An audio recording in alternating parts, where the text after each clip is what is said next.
Assalamualaikum warahmatullahi wabarakatuh. Perkenalkan, nama saya Herdianti Wulandari. Saya berasal dari kelas B2 Farmasi. NIM saya F2018-01065.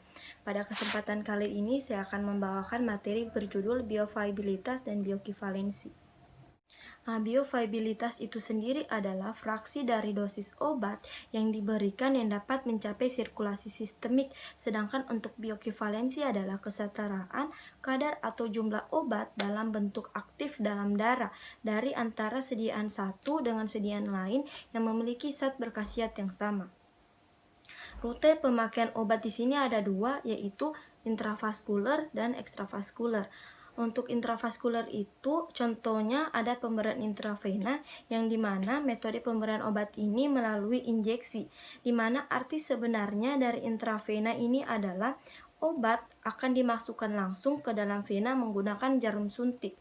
Sedangkan untuk ekstravaskuler itu adalah perjalanan obat mulai sejak diminum hingga keluar melalui organ ekstreksi di tubuh manusia. Penentuan aktivitas obat melalui dari bentuk sediaan sampai memberi respon. Di sini ada 4 tahap. Pertama, farmaseutika, biofarmaseutika, farmakokinetik, dan farmakodinamik. Farmaseutika itu adalah pembuatan sediaan, sedangkan untuk biofarmaseutika adalah ilmu yang mempelajari hubungan sifat fisikokimia formulasi obat terhadap bioviabilitas obat. Dan tahap ketiga yaitu adalah farmakokinetik, adalah ilmu yang mempelajari kinetika absorpsi, distribusi, dan eliminasi obat. Yang keempat, farmakodinamika, yaitu studi tentang efek biokimia dan fisiologi obat. Di sini contoh untuk pemberian per oral, yaitu tablet atau kapsul akan disintegrasi menjadi granul atau agregat yang kemudian akan disintegrasi lagi menjadi partikel-partikel halus yang akan disolusi, yang dimana disolusi yaitu proses pelepasan senyawa obat dari sediaan dan melarut dalam media pelarut. Kemudian obat akan masuk ke dalam larutan dengan absorpsi secara in vivo dalam tubuh. Kemudian obat akan masuk ke dalam darah, cairan dan jaringan lainnya masuk kepada kadar obat dalam reseptor. Kemudian akan menimbulkan respon farmakologi dan respon klinik atau terapeutik. Plasma concentration time profile atau profil konsentrasi untuk plasma. Di sini konsentrasinya ada 3, yaitu Cmax, Tmax, dan AUC. Untuk AUC itu sendiri adalah daerah di mana kurva waktu konsentrasi yang mengukur sejauh mana kualitas obat. Untuk Cmax yaitu pengamatan konsentrasi maksimum dari obat dari tingkat penyerapan dan tingkat bioviabilitas obat. Sedangkan yang terakhir yaitu Tmax, yaitu waktu setelah administrasi obat di mana Cmax diamati.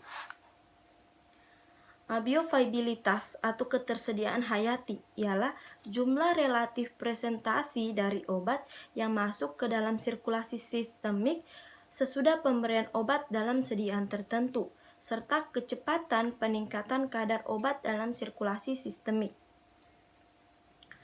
Which formulation has higher bioviability? Yaitu di sini ada 3 sediaan, yaitu A, B, dan C, yang dimana sediaan paling tinggi adalah C karena memiliki level plasma tertinggi dengan waktu yang sama pada sediaan A dan B. Bioviabilitas absolut yaitu suatu angka yang menunjukkan rasio ketersediaan hayati suatu obat yang diberikan secara ekstravaskuler terhadap intravaskuler, dapat diukur dengan membandingkan AUC produk yang bersangkutan setelah pemberian oral dan intravena. Relative bioviability. The relative bioviability is the systemic availability of a drug from one drug product A come to another drug product B, yang dimana artinya bioviability relatif adalah ketersediaan sistemik suatu obat dari suatu produk A dibandingkan dengan produk lainnya. Di sini kita langkai saja karena saya kurang mengerti. bioavailabilitas relatif, yaitu adalah suatu ukuran yang menunjukkan perbandingan kecepatan dan derajat suatu sediaan obat mencapai sirkulasi sistemik terhadap sediaan lain yang digunakan sebagai pembanding. Bioekivalensi atau studi bioekivalensi dilakukan karena banyak produk obat yang dianggap ekivalen farmaseutik tidak memberi efek terapik yang sebanding pada penderita. Pharmaceutical equivalence. Kalau di sini yang harus diperhatikan adalah petunjuk dan pengujiannya, yang kemungkinan perbedaannya yaitu ada 4. Pertama, drug particle size atau ukuran partikel obat, excipient zat tambahan obat. Yang ketiga, manufacturing equipment or process, manufaktur peralatan atau proses, dan site of manufacture, situs pembuatan. Kemudian yang dapat menyebabkan perbedaan kinerja produk in vivo dalam tubuh kemungkinan akan menyebabkan bioekivalensi itu sendiri. Bioekivalensi, dua sediaan yang dikatakan bioekivalen apabila nilai parameter-parameter farmakokinetik yang dibandingkan tidak menunjukkan perbedaan yang bermakna secara statistik, terutama Cmax, Tmax, dan AUC, ataupun kalau ada perbedaan tersebut tidak lebih dari 20%. Contoh uji bioekivalensi. Di sini menggunakan contoh obat furosemid, generik dan non-generik. Dari data uji di atas, nilai ketiga parameter ketersediaan hayati menunjukkan perbandingan cenderung memberikan derajat ketersediaan hayati yang sedikit lebih baik. Ini dapat dilihat dari Cmax dan AUC yang sedikit lebih tinggi, tetapi nilai ini tidak mencapai kebermaknaan statistik.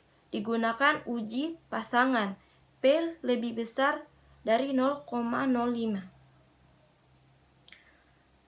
Berikutnya, dari segi kecepatan, generik dampaknya sedikit lebih baik, ditunjukkan dengan nilai Tmax yang lebih singkat, tetapi perbedaan ini pun juga tidak bermakna secara statistik.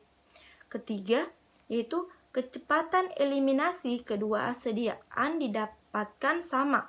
Waktu paruh eliminasi adalah 1,8 kurang lebih 0,2 jam dan 1,9 kurang lebih 0,3 jam untuk generik dan non-generik. Mungkin itu saja yang dapat saya berikan pada kesempatan kali ini pada materi yang berjudul tentang bioavailabilitas dan bioekivalensi. Mohon maaf jika ada salah kata dan kurang penjelasan pada beberapa slide yang saya jelaskan. Lebih dan kurangnya mohon dimaafkan. Akhir kata, wabillahi taufiq wal hidayah. Wassalamualaikum warahmatullahi wabarakatuh.